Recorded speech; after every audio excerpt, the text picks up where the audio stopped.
qui connaissait comment je marche avec Dieu, comment j'ai aimé mon épouse. La relation avec Dieu, personne ne le connaît. À titre d'information juste, personne ne le connaît. On a beau crier Jésus, Jésus, Jésus, mais ce qui se passe, la relation est intime. C'est ce qui se passe à l'intérieur. Donc personne ne connaît réellement ta relation avec Dieu. Ne mets pas quelqu'un à témoin.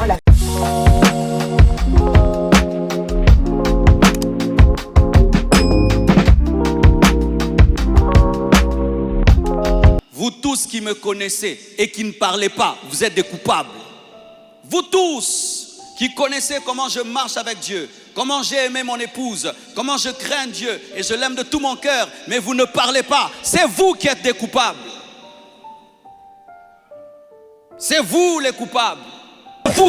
Pasteur, premièrement, arrête de crier sur nous. Pasteur, arrête de crier sur nous. Oh, là tu cries devant la chair pour nous faire peur, je comprends pas.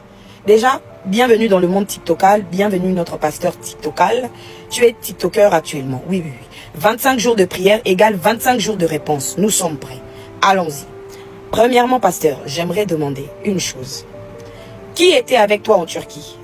Est-ce que nous étions là? Parce que nous aussi, nous suivons tes prédications. Toutes ces personnes que tu envoies, tu dis qu'on ne te défend pas. On est coupables là.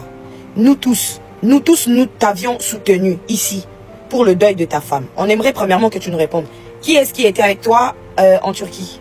Quand Maman Blanche était allée se faire opérer, vous étiez qu'à deux ou nous étions là? Relation avec Dieu, personne ne le connaît. À titre d'information juste, personne ne le connaît. On a beau crier Jésus, Jésus, Jésus, mais ce qui se passe, la relation est intime. C'est ce qui se passe à l'intérieur. Donc personne ne connaît réellement ta relation avec Dieu. Ne mets pas quelqu'un à témoin. La relation, c'est entre toi et Dieu. Il n'y a que Dieu qui sait si le Dieu que tu sers, c'est un vrai Dieu. On ne peut rien dire à ce sujet. On ne peut même pas témoigner. Donc la Bible ne nous dit pas de témoigner parce qu'il y a un verset qui dit que beaucoup crieront Seigneur, Seigneur, Seigneur au temps de la fin et Dieu répondra qu'il ne les connaît pas. Donc ma relation, comme ta relation avec le Seigneur, il y a que tu veux que les gens viennent te défendre alors que les questions qui te sont posées sont des questions cohérentes. Parce qu'il y a des choses qui ne vont pas. Il faut aussi le comprendre, pasteur. Tu ne peux pas faire un soulèvement, appeler ou demander des soldats, je ne sais où, je ne sais pas. Tu attends quoi? Que ça devienne une guerre, on ne comprend pas. Réellement, si tu n'as rien à te reprocher, réponds à ces questions qui sont existentielles. Réponds, donne ces documents-là. Elle est morte dans quel hôpital? Ta femme, elle est morte dans quel hôpital? Ça, c'est un. Qui est le médecin qui a traité ou qui a opéré ou qui a signé les documents de ta femme? C'est qui le médecin? Deux. Troisième question. Où est l'acte de décès original? L'acte de décès original est où? Quatrième question. C'est quoi l'opération qu'a subi ta femme? Parce que autrefois, tu es venu nous dire ici qu'elle avait subi une petite opération qui l'avait entraînée à la mort. Et là, tu nous as dit qu'elle est morte d'une mort naturelle.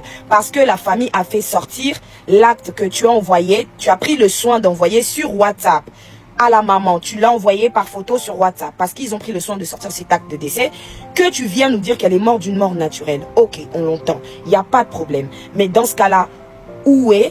C'est quoi l'opération qu'elle a subie? C'est quoi l'opération exactement? Cinquième question. Pourquoi ne pas avoir signé l'acte de décès de la femme que tu as tant aimée? Sachant tout de même que tu nous as dit dans une vidéo, devant la dépouille de Maman Blanche, tu nous as dit que tu étais au elle était au 7e étage et toi en haut. Le médecin est venu t'annoncer, te dire qu'il y a une complication, elle ne se réveille pas. Donc tu étais sur place pour pouvoir signer les documents. Toi qui as tant aimé ta femme, pourquoi tu n'as pas signé ces documents? Sixième question, parce que je sais que tu vas me répondre. Je sais que tu vas me répondre. Sixième question. Que dit la loi congolaise sur la succession de l'héritage? Tu es censé dissoudre les biens de Maman Blanche avant de te marier. Septième question. Pasteur, est-ce que tu t'es marié à la mairie? Parce que tu es le donneur de leçons par excellence. Tu nous donnes des bonnes leçons et ça, c'est gloire à Dieu, c'est très bien. Pasteur, tu dois te marier à la mairie avant de te marier à l'église, avant la bénédiction nuptiale. Ça, c'est la Bible leur donne, de rendre à César ce qui est à César. Tu as fait la bénédiction nuptiale sans pour autant te marier civilement. Mais dans ce cas-là, ne demande pas aux demandeurs d'asile d'aller régulariser leur situation alors que toi-même, ta situation, tu ne l'as pas régularisée. Ça n'a pas de sens.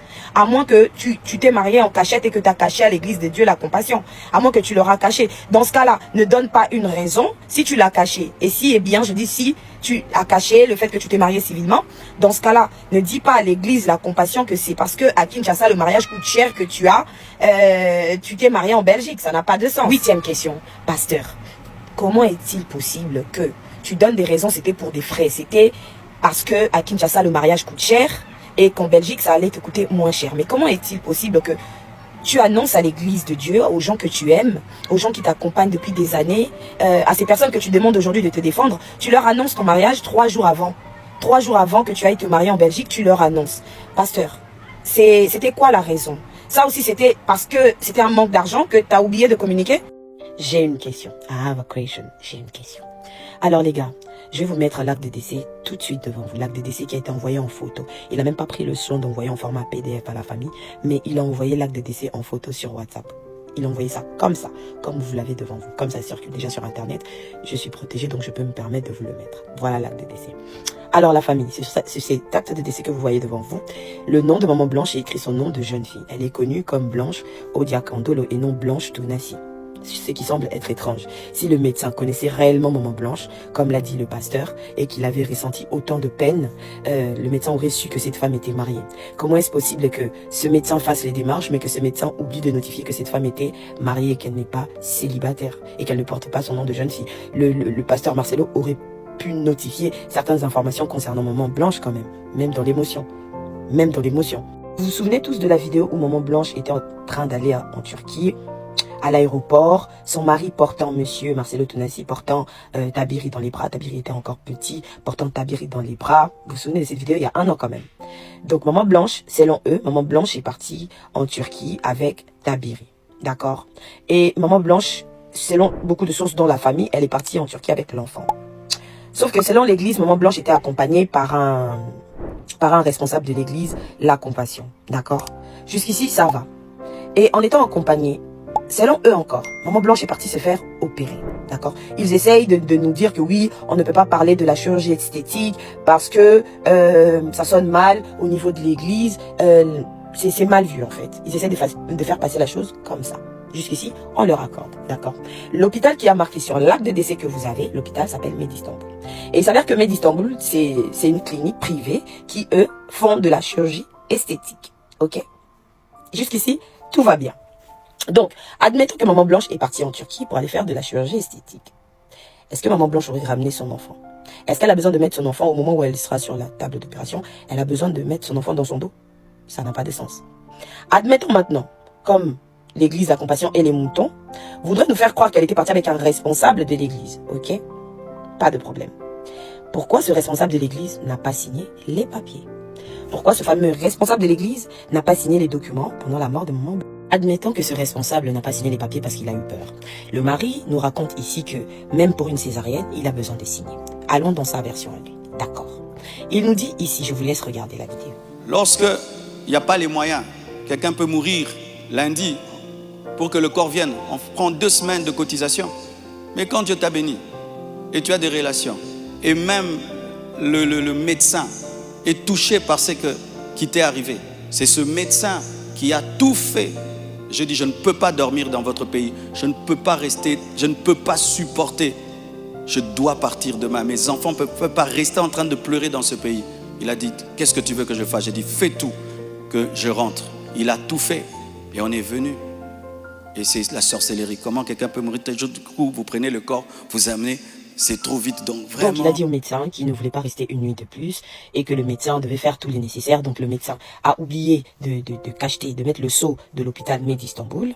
Le médecin a oublié de mettre l'identité de la défunte. Le médecin ne lui a pas posé des questions sur tout ce qui était nécessaire pour pouvoir faire l'administration au Congo. Et le mari aussi a oublié, donc il était sous émotion, il a oublié de signer les papiers, de signer la personne qui était présente pour sa femme. La personne a appelé en cas d'urgence. Donc ils ont notifié une personne qui est née en 1965, qui est soi-disant un ami, une personne turque, que nous ne connaissons ni d'Adam ni d'Ève. Après plusieurs recherches, cette personne, il s'avère que c'est une personne qui travaille aux pompes funèbres. Qui est cette personne? Donc Maman Blanche savait déjà qu'elle allait Dja, et Maman Blanche, elle allait Koufa. Maman Blanche avait des contacts avec le pompe funèbre. Ok. Ça, on rentre dans l'hypothèse du pasteur. D'accord? Allons maintenant dans une question que la famille que la famille pose au pasteur et que le pasteur, jusqu'à preuve du contraire, jusqu'à maintenant, ne répond pas.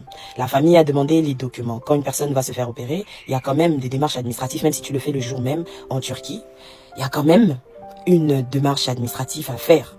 Il faut quand même donner sa pièce d'identité, il faut quand même donner assez d'éléments, son état de santé, un bilan de santé est fait.